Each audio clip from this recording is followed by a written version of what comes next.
Shalom bagi kita semua. Sebelumnya saya berterima kasih kepada Anda semua yang telah menempatkan waktu untuk menonton video ini. Pada kesempatan yang indah ini saya akan membahas tentang bagaimana ajaran yang alkitabiah tentang kedatangan Tuhan. Nah saudara, pasalnya ada begitu banyak pandangan atau ajaran yang tidak alkitabiah tentang kedatangan Tuhan. Dan tentu saja cara pandang kita akan mempengaruhi kepercayaan kita kepada Tuhan dan juga firman-Nya.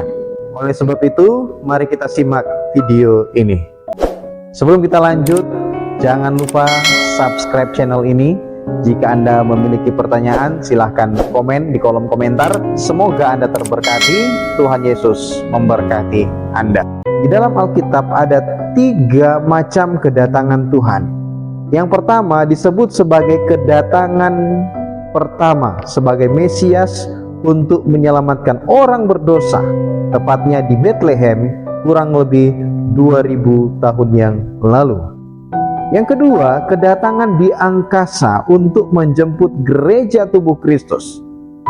Peristiwa ini sering kita sebut sebagai peristiwa rapture, yang ditulis di dalam 1 Tesalonika pasal 4 ayat 13 sampai dengan ayatnya yang ke-18. Yang ketiga, kedatangan di bumi yang kedua kali, yaitu di Bukit Zaitun untuk menggenapi janji dan nubuat yang tertulis di dalam Alkitab, tepatnya di dalam Zakaria pasal 14 ayat 4, di dalam Kisah Rasul pasal 1 ayat 11. Ya, berdasarkan Kisah Rasul pasal 1 ayat 11, ketika Yesus naik ke sorga, ia berjanji bahwa ia akan datang kembali sama persis ketika ia naik ke sorga. Nah saudara, itu 3 macam kedatangan Tuhan. Nah dalam kesempatan ini saya akan membahas tentang waktu kedatangan Tuhan di angkasa, atau sering kita sebut sebagai peristiwa rapture. Nah saudara, mengenai waktu kedatangan Tuhan, kedatangan di angkasa atau rapture, ya bisakah dipastikan kapan waktunya terjadi ya kedatangan tersebut? Adakah petunjuk Alkitab tentang hal tersebut terjadi, saudara?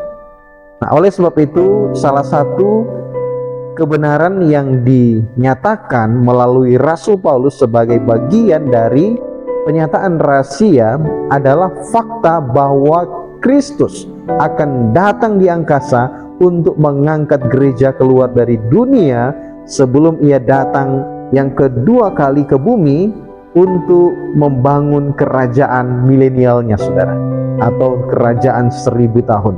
Nah adakah petunjuk Alkitab tentang hal tersebut? Nah saudara, ada 3 pandangan tentang waktu kedatangan Tuhan atau rapture. Yakni pertama, yaitu ada pandangan pratribulasi. Pandangan pratribulasi ini adalah pandangan yang menyatakan bahwa kedatangan Tuhan di angkasa itu sebelum masa 7 tahun sengsara atau sebelum masa tribulasi. Kemudian yang kedua, ada pandangan yang disebut dengan mid-tribulasi. Nah pandangan mid-tribulasi ini adalah pandangan yang menyatakan bahwa kedatangan Tuhan di angkasa yaitu terjadi pada waktu pertengahan atau pada waktu ya bersamaan dengan masa 7 tahun sengsara atau masa antikris atau masa tribulasi. Kemudian yang ketiga yaitu pandangan post-tribulasi. Nah pandangan post-tribulasi ini menyatakan bahwa kedatangan Tuhan di angkasa atau rapture itu terjadi pada saat setelah masa 7 tahun sengsara atau masa antikris atau masa tribulasi itu, saudara. Oleh sebab itu mari kita bahas jauh lebih dalam lagi. Alkitab tidak menyatakan secara gamblang tentang kapan waktu kedatangan Tuhan atau peristiwa rapture itu terjadi. Tetapi berdasarkan Alkitab ada beberapa fakta akurat yang menyatakan hal tersebut, saudara. Kita akan melihatnya. Nah, kemudian apabila ada bantahan yang mengatakan bahwa Alkitab tidak mengatakan dengan gamblang bahwa kedatangan Tuhan atau rapture itu terjadi sebelum masa tribulasi atau 7 tahun sengsara. Nah, kita dapat juga dijawab bahwa Alkitab pun tidak mengatakan kedatangan Tuhan pada pertengahan atau pada akhir daripada masa tribulasi atau 7 tahun sengsara itu. Nah, saudara, sebelum membicarakan tentang waktu pengangkatan atau kedatangan Tuhan di angkasa, pertama-tama kita harus menunjukkan fakta bahwa kedatangan Tuhan atau pengangkatan atau rapture itu benar-benar diajarkan Alkitab, dan bahwa hal tersebut berbeda dengan kedatangan Kristus yang kedua seperti yang dinyatakan di dalam Kisah Rasul pasal 1 ayat 1. Nah, ayat utama yang membahas tentang kedatangan Kristus di angkasa untuk mengangkat gereja tubuh Kristus atau orang percaya di masa anugerah itu ada di dalam 1 Tesalonika pasal 4 ayat 13 sampai dengan ayat yang ke-18, saudara. Firman Tuhan itu berkata begini, selanjutnya kami tidak mau saudara-saudara bahwa kamu tidak mengetahui tentang mereka yang meninggal, supaya kamu jangan berduka cita seperti orang-orang lain yang tidak mempunyai pengharapan. Ayat 14, karena jikalau kita percaya bahwa Yesus telah mati dan telah bangkit, maka kita percaya juga bahwa mereka yang telah meninggal dalam Yesus akan dikumpulkan Allah bersama-sama dengan Dia. Ayat 15, ini kami katakan kepadamu dengan firman Tuhan, kita yang hidup yang masih tinggal sampai kedatangan Tuhan sekali-kali tidak akan mendahului mereka yang telah meninggal.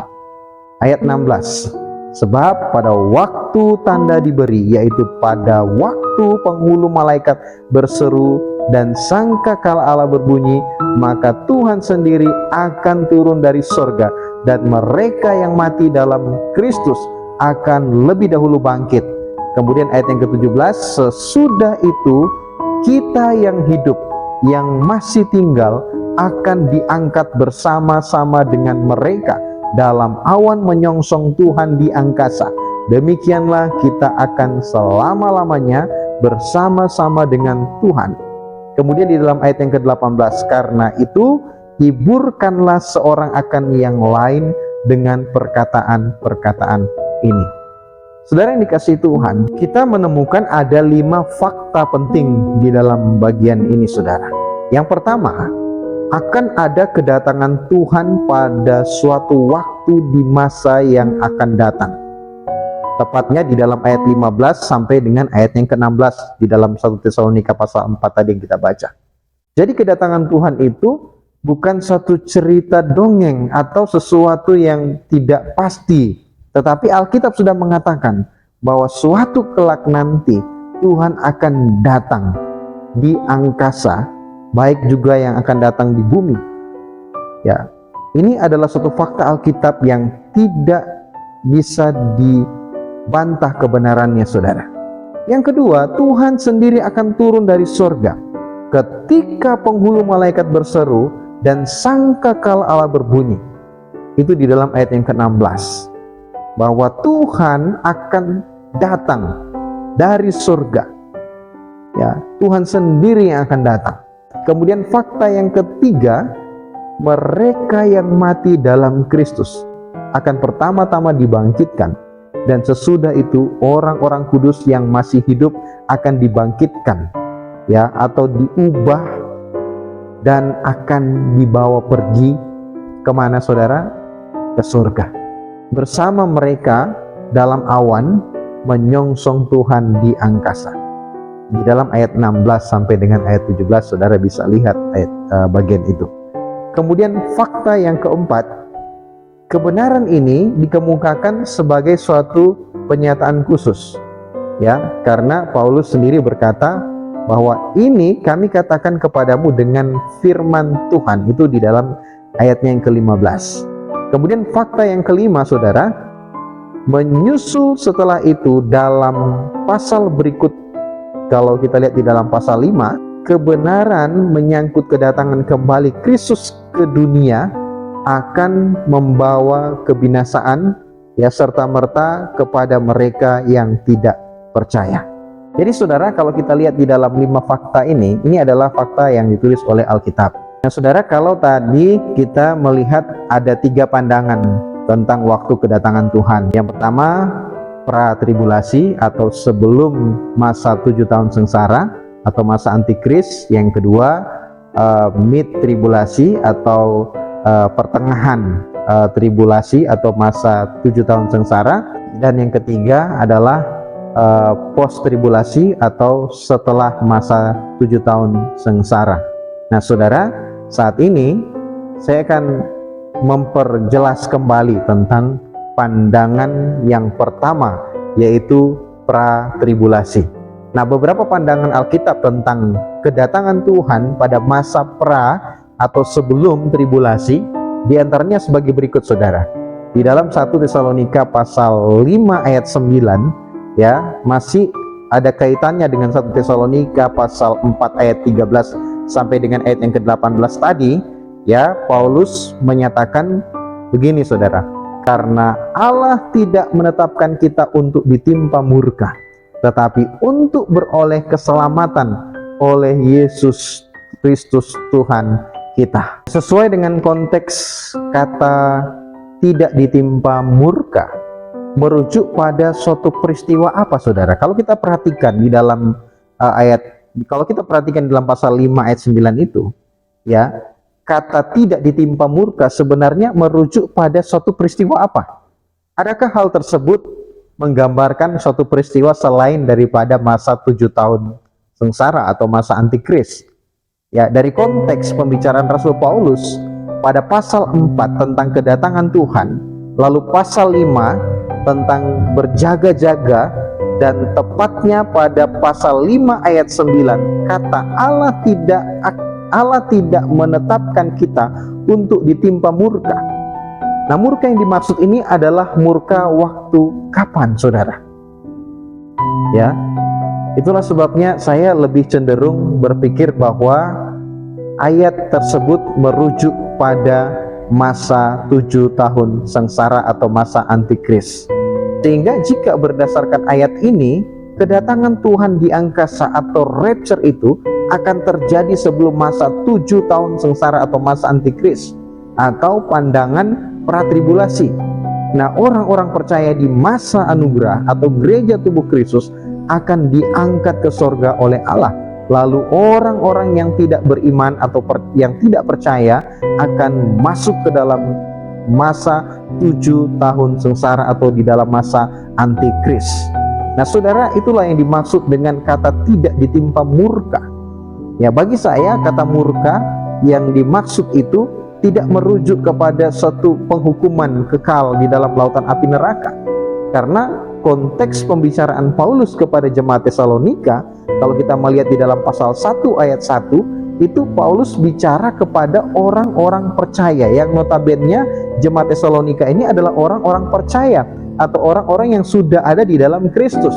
Dan Paulus memberikan penguatan melalui firman Tuhan yang membahas tentang kedatangan Tuhan ini saudara, tentang masa yang akan datang. Nah kemudian yang kedua, kita juga bisa melihat di dalam 1 Tesalonika pasal 1 ayat 10. Firman Tuhan berkata demikian, dan untuk menantikan kedatangan anaknya dari surga, yang telah dibangkitkannya dari antara orang mati, yaitu Yesus yang menyelamatkan kita dari murka yang akan datang. Nah, saudara, di situ juga ada kata murka yang akan datang. Ya, apa arti kata murka yang akan datang di sini, saudara?